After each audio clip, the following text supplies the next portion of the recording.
problème de Khalifa Sall dafa mel ni waa ji moom tamit da ko dugal ci moom kàmb googu ndax ëffal na ko Tanor ba li ñu doon bañ ragal nañu tôt ou tard dina am. gis nga foofu naa la surprendre beneen analyse laa siy def parce que xam nga Khalifa Sall politique rek la xamul leneen maanaam kooku mën nañu wax ne depuis bi mu nekkee liir politique rek lay def donc et puis dafa xam Sénégal ñaar ñetteel ba PS il faut que gars yi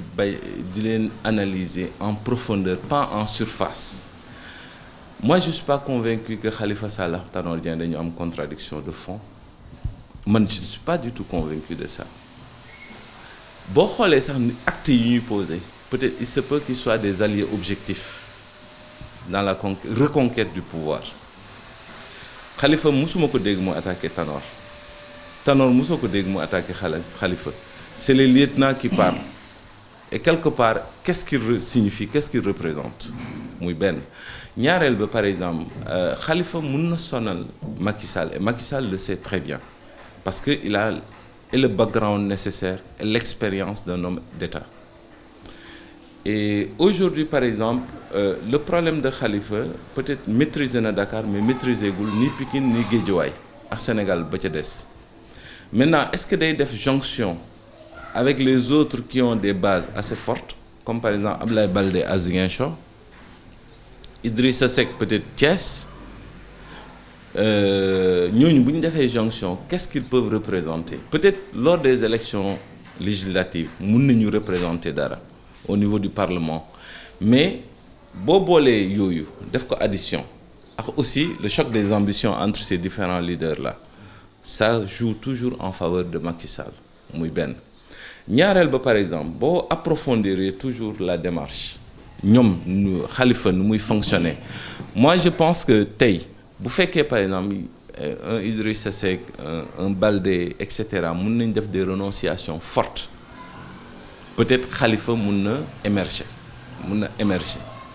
parce que PS bu ko kenn xeeb ci benn niveau c'est-à-dire que c'est le parti le plus structuré au Sénégal ñoom rek ñoo fi am une structuration c'est-à-dire village boo dem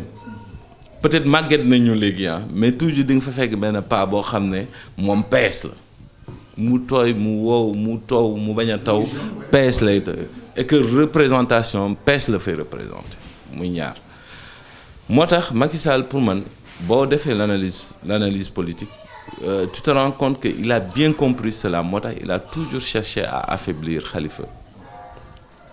ñaareel ba par exemple il faut toujours analyser par exemple les résultats du référendum à un autre niveau man je l'analyse d'une autre manière Khalifa foofu de manière dans sa démarche frontalement il n'était pas d'accord avec les orientations du PS yaa ngi dégg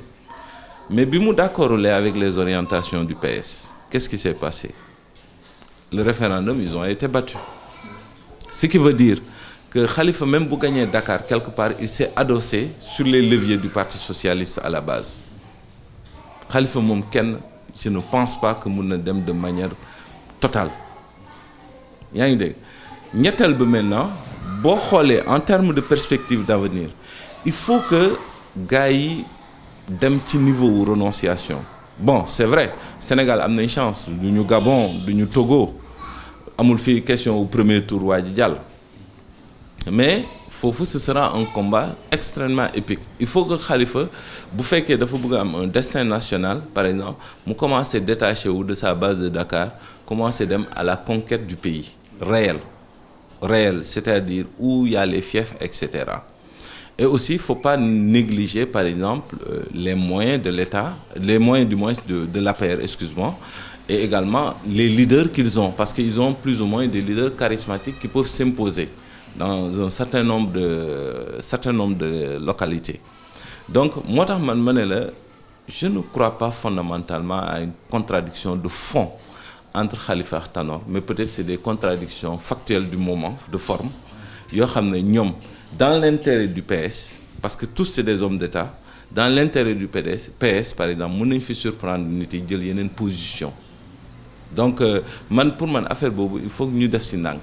naruñu gaaw rek di ko analyser comme ça naan bon parti socialiste Khalifa dafa jaar fii Tanor jaar fii et cetera